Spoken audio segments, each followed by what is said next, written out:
welcome back to Room 237, back with another review.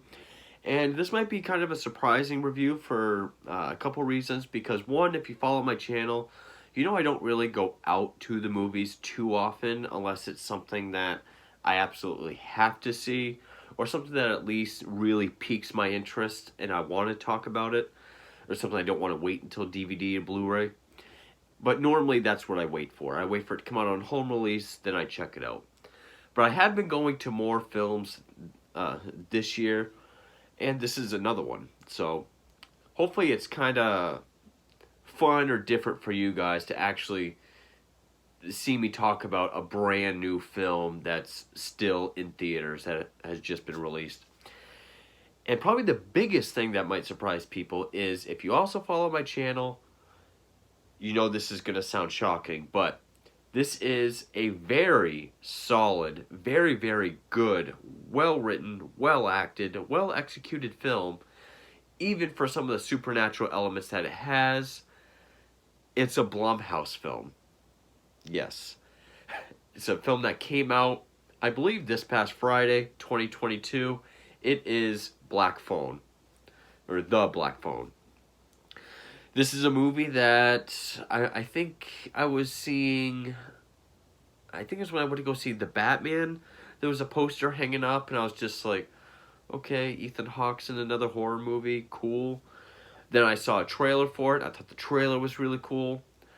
Actually, it was supposed to come out 2021, and it got pushed back. But I saw the trailer for it. I thought the trailer looked really awesome. There were some elements that had me worried, naturally, especially the supernatural elements. Then I remembered I was at a store one day and I saw the novelization, not the original Joe Hill story, but the novelization of the movie. And it said an upcoming Blumhouse picture, and I was just like, oh no. I had such high hopes for this movie. And I was genuinely worried the entire weight of this film. I mean, ever since I first saw the trailer, probably early June, I've really been nervous because as much as I dislike Blumhouse, in fact, I have a Blumhouse playlist where most of them are rants. There are some good ones, or some great ones, and this would go into the realm of great ones. I mean, with Get Out, The Invisible Man, Cam, I was very surprised by. So many other ones that, or so many films of theirs that I've reviewed.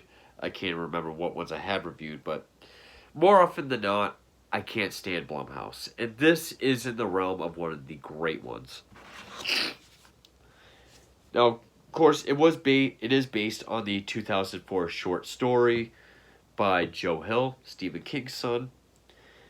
And it brings back Scott Derrickson after he's done some stuff for Marvel, like Doctor Strange.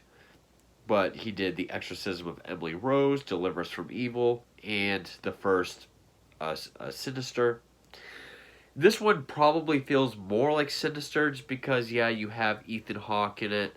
It does have a lot of 8mm type footage and style to it that I think really helps. More so than in Sinister.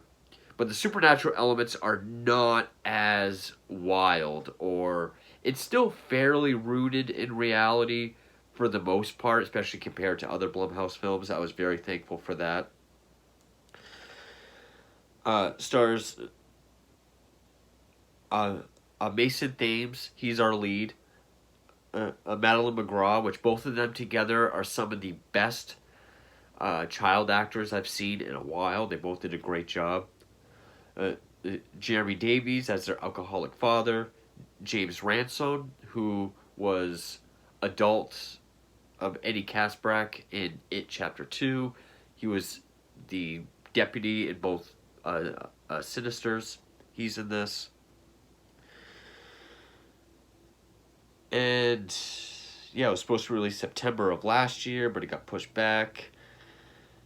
The cinematography was Brett Jutkiewicz, and the music was by Mark Corvin. And the music I really got to give credit to because he did music for both The Witch and The Lighthouse, two of my favorite horror films of the 2010s. And the score is one of the most effective parts of this film. Apart from the soundtrack, it takes place in 1978, so you get a really cool 70s rock soundtrack. But the score goes from this very somber violin sound to this very pumping and building kind of drum beat for the tense moments. Now, what had me worried and what I was thinking this movie was going to be was if you watch the trailer, we see Ethan Hawke. He's this creepy kind of magician that abducts kids. And when he has a kid down in the basement as he holds him captive, he wears these devil masks that you see on the cover. But the mouthpiece changes. It'll either be blank, or it'll be a big grin, or a big frown, or like a very teethy frown.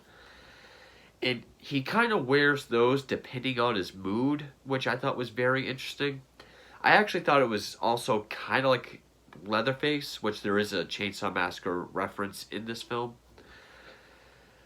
And so I was thinking, oh, maybe this will be like Ethan Hawke's Split. Maybe he'll get to play a bunch of different kinds of moods and personalities while still being creepy and scary.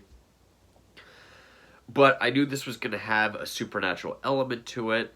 And I haven't reviewed Split because I can't bring myself to watch it again because I hated the ending so goddamn much. But I love James McAvoy's performance, and I didn't want that to happen. Ethan Hawke is definitely a strong point in this film. He's not in it as much as I thought, and this will be a spoiler review, but I will give a warning before I get to spoilers. I'm not going to get too much into the plot, but even before or after spoilers, but I will give a warning. But for his performance as the Grabber, this sort of magician serial killer that abducts kids right off the road into his van and then holds them captive, he wasn't in it as much as I thought he was going to be, but every time he is on screen, he does demand your attention. And he is creepy, and you're always wondering what the mask is that he's going to wear and what that's going to entail for the kid that's in the room. It is a good tale about survival. Mason Thames plays this kid Fiddy. He's the sixth child abducted by the Grabber. This takes place in Denver, and all the kids in Denver know about the Grabber, and they know all 5 kids that have been abducted before. But and actually the first half hour of this movie, what is kind of a slow burn. It does take its time, which I really appreciated. It sets up the world that these kids live in. Mason Thames, Fiddy, and Madeline McGraw, Gwen, their brother and sister. Jeremy Davies plays their alcoholic, abusive father. And it shows just how they have to take care of their dad, but also fear his abuse. It does get into this other supernatural element that I didn't think was quite needed. It didn't detract from the film, but I felt like the movie would have been just as fine without it. That deals with Glenn, and I'll save that for after spoilers. But it shows their home life, their bullied school life, and just everything about these kids. It is more of a character study. It takes its time so that when Fiddy does get abducted, you really feel like you know this kid and you want to root for him. And I thought that was very well done.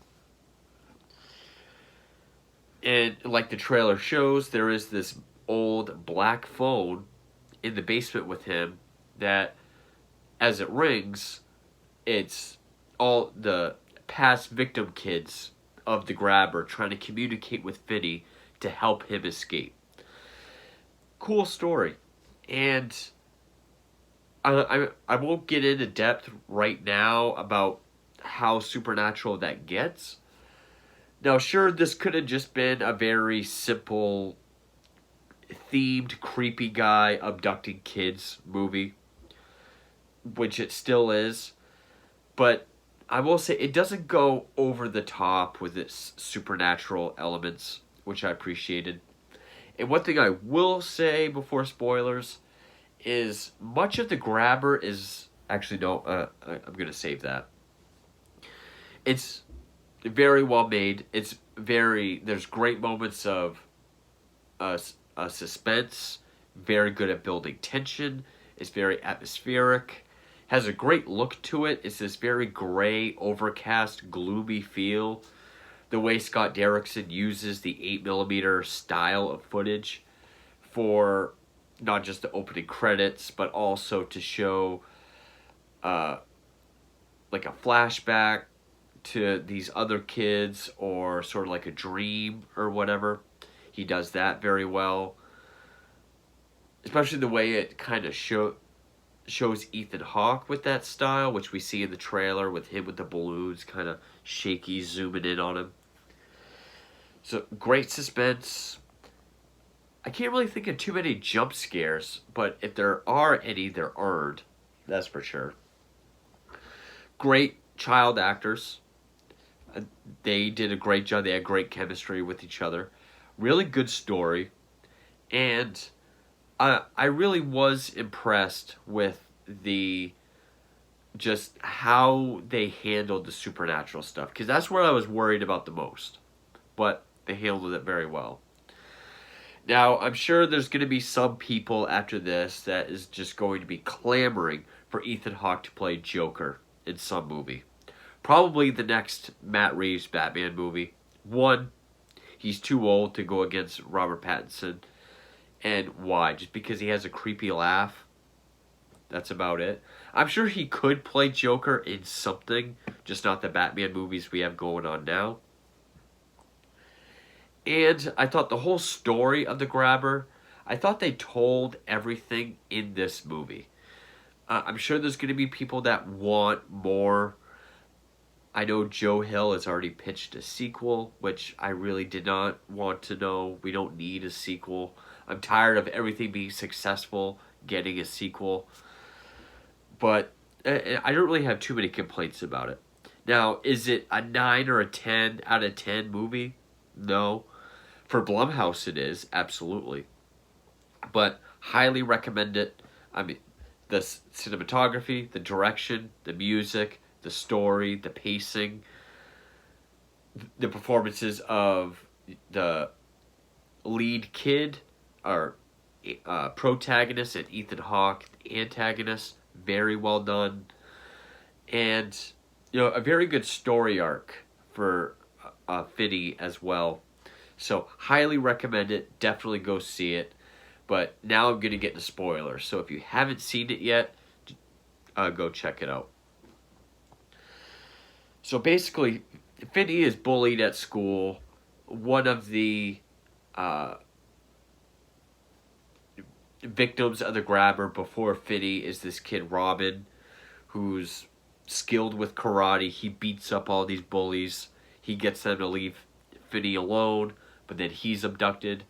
And a good way that it builds tension is we see two kids first get abducted by the grabber, but it kind of goes into the slow motion as they walk towards Ethan Hawke's van, and as he gets out, then it just slowly fades to black. It really just lets us know that that black van is something bad. And so we get these two instances where we don't get to see what happens, so that when it actually happens to Finney, which is the part that's in the trailer, we're already geared up for it. We already know, like, oh, this is going to be bad. It's a good way to build up the villain that I thought worked. And the whole thing with the black phone, apparently the grabber can hear the phone, but it doesn't work for him. Finney, when he answers it, it's at any given time, it's one of the 5 previous kids, and they help him. They they give him a way to try to escape with what they tried. Like one kid tries to tell him that there's a loose tile down where he is for him to dig under the foundation. Another kid, if he takes the toilet lid, he can bash through the wall and get through a freezer into the storage room. Another kid hit a cord so he could wrap it around the gate over the basement window. They all give him something to try to escape with. Of course, none of them work, but he's able to use that. Now, the thing that, and that all worked for me. There are a couple scenes where it does get very, like, I think it's the tough guy kid, the older one, like the pinball wizard kid. Because, like, he gets really mad, and, like, when he vanishes, it's like the room is like, when everything just kind of gets knocked around. It's like this loud noise. Sometimes it goes a little over the top. I could definitely buy into the fact that these kids are helping him. It kind of reminded me of Coraline, like the souls of the kids in Coraline. I could buy into that. It was done well. Even when the kids appear, they'll be like standing behind Finney talking, but he still hears them over the phone, and of course they're dead. The makeup and everything. Fine. They handled it very well. The other supernatural element that was I was kind of iffy on, again, it didn't detract from the movie, but it didn't really add much to it, at least for me, is the fact that Finney's younger sister, Gwen, has these visions, these dreams, where she gets these little subtle hints as to who's being abducted by the grabber, eventually Finney, and where Finney is and how she can find him. Now, we get hints that their mother committed suicide. She had some sort of mental illness where she thought her dreams were real, and she saw and heard things. And that's one thing her father is very abusive about. He doesn't believe her about her dreams and doesn't want her to become her mother. There is a very raw, very unsettling scene where he's hitting her with the belt because, she tells cops about her dreams and he gets mad. And just the performances of Jeremy Davies and Madeline McGraw during that belting scene was very authentic and very well done. And very unsettling as well. I mean, even when she grabs his vodka, it is like, hit me and I'll drop it. Of course, that pisses him off. And then, of course, Ethan Hawke. Now, yes, we really only see him when he comes down to talk to or give food to Finney. And each time he has a different mask. It's not always like this. Sometimes the top half will be gone. Or towards the end, it's the bottom half that's gone. But usually the mouth is different. Again, either a frown or a toothy frown or a big grin. And each way he talks to Finney is very reflective of that. Whether he's very playful or cheery.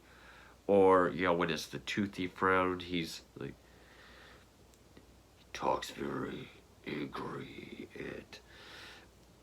And from the beginning, he seems to think that Finney might be some kind of match because Finney is very smart. He doesn't act very scared, and he's very inquisitive about what's going on. Now, there is a twist in this that I'm sure some people will see coming. I didn't quite see it coming, but when it happened, I was kind of like, I see how they set that up.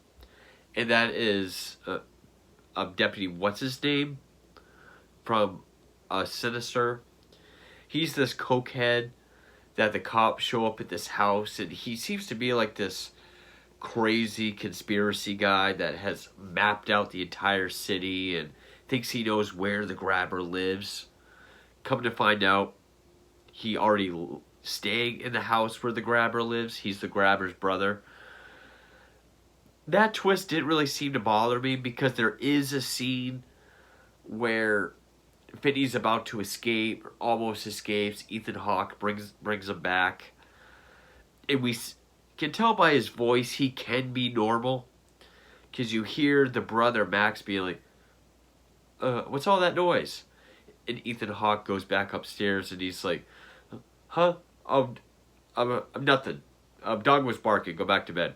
He sounds normal, so you can tell this is a very compartmentalized thing he's doing. There is the great build-up at the end when you think the cops are getting to the house where Finney is. It's the final showdown between Finney and the grabber. But coming to find out, they're at the house across the street.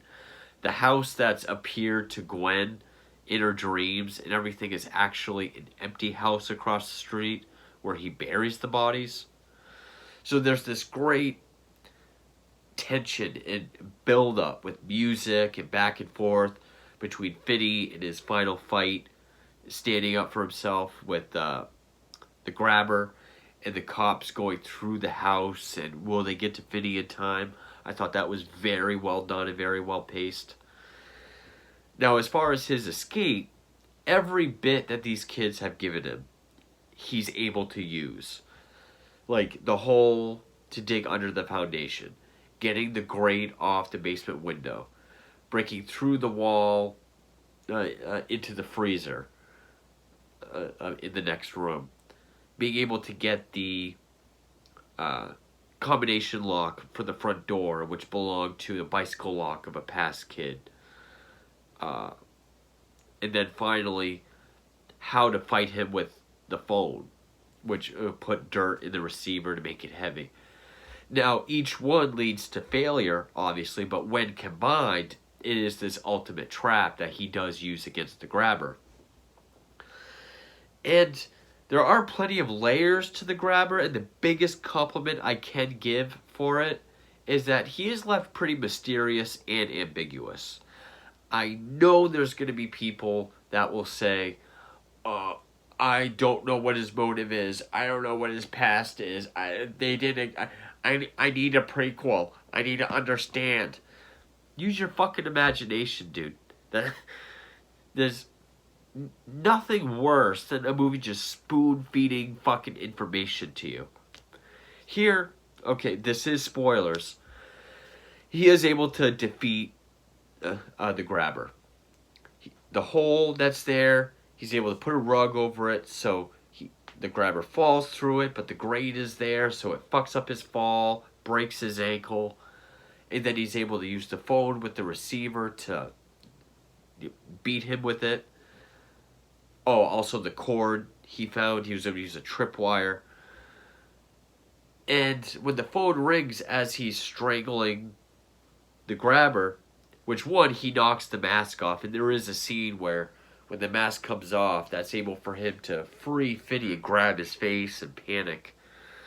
Which I think some people have a problem with, because when he abducts kids, he's not wearing the mask, but he does have face paint and big sunglasses. Maybe that's enough for him. Plus, when he's going out abducting kids, he can't really wear a devil mask. He's got to appear somewhat normal.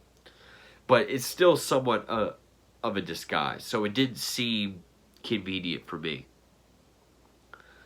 It seems like, oh, okay, that's, that mask is his identity, and that's why he freaks out. And then the kids are able to talk to, he holds the phone up to the grabber, and everything they've said throughout the film, pieces of it was for the grabber to threaten him that after Finney kills him, they're going to have their turn with him, which we don't get to see, which I'm thankful for.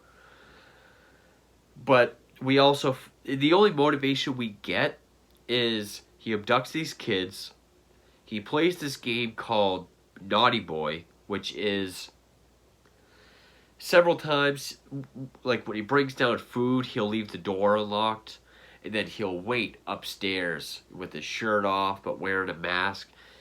he got kind of buff for this movie, and he just waits there with a belt.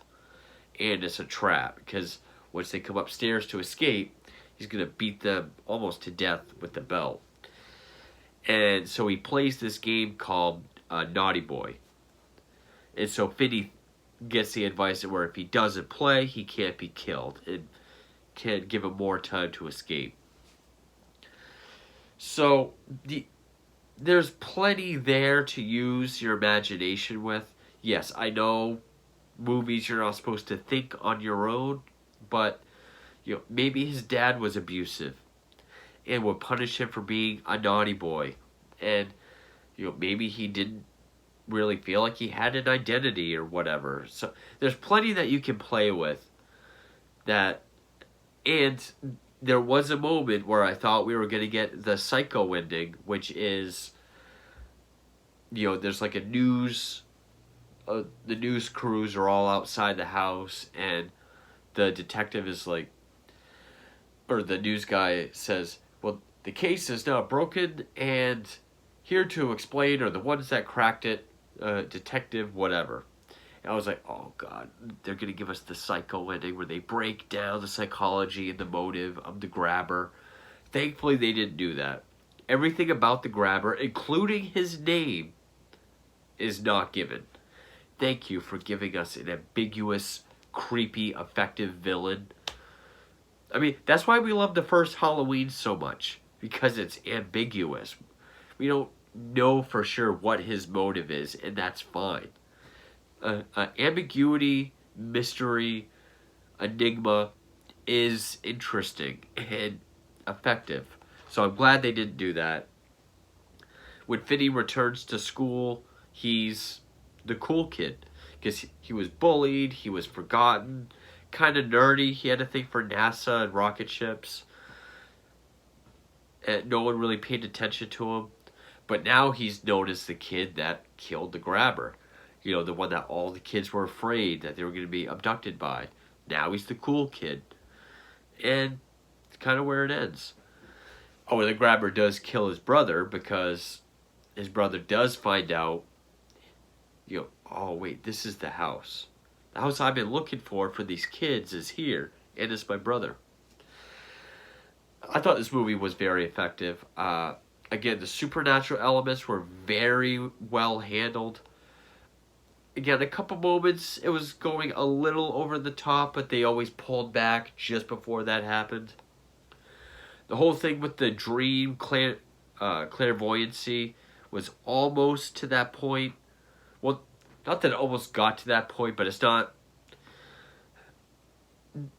You could take that element out, and I think the rest of the movie would be just as effective. Wasn't quite needed. I was hoping Ethan Hawke was going to have a bit more room to stretch his legs a little bit and really roam with this character. But the fact that they used him just enough did make him pretty effective. And he did do a great job.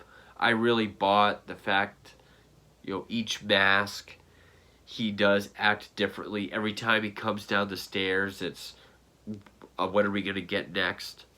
And I thought that was very well done. Along with the fact they left him ambiguous. They didn't spoon feed us his motives, his past, his name, all that bullshit. And they killed him off.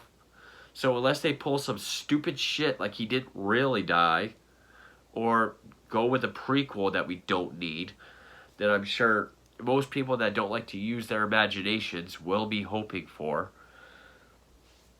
But the soundtrack and the score was effective. The direction, the pacing, especially the build-up and suspense of many scenes, whether it be the climax with the final fight and the cops going through the house, or when Finney is trying to do the combination lock at the front door while the grabber's asleep in the background. I thought that was very suspenseful and well done. And the kid actors, all the kid actors did very well, especially the two leads, Finney and Gwen. I love their chemistry, the brother-sister relationship. You really bought the love that they had for each other, and that they're more mature than other kids because of their home life. Also, the world they built for just what life in the 70s for these kids is like at home and at school. It really takes its time to build your care for these kids and set up the dread of the villain so that when the main events of the film kicks in, you're there and you're fully invested. I thought this movie was awesome. I was very impressed by it. I was super nervous, but again, as a movie, is it a 9 or a 10 out of 10? I might not give it that high. As a Blumhouse film, it's an absolute 10 out of 10, for sure. One of the best Blumhouse films I've ever seen. I would probably put this in top 3 Blumhouse films. If they can keep the supernatural elements as a plot device like this, Blumhouse could do just fine and really turn themselves around. I don't think they will, but also I love the Super 8 look, or the 8mm look of the dream sequences or credits or whatever. This very well made movie, very effective. More of a slow burn, a suspenseful thriller of a horror film. Don't let anyone say this isn't a horror film. It still is. It's just a more effective one with less jump scares. Which, who would have thunk Blumhouse could make a movie with more tension and dread and, pacing be scary rather than straightforward jump scares every 5 minutes. So, kudos to Blumhouse. Very well made. I was very impressed by it. I enjoyed it. Black Phone was awesome. Thank you for watching.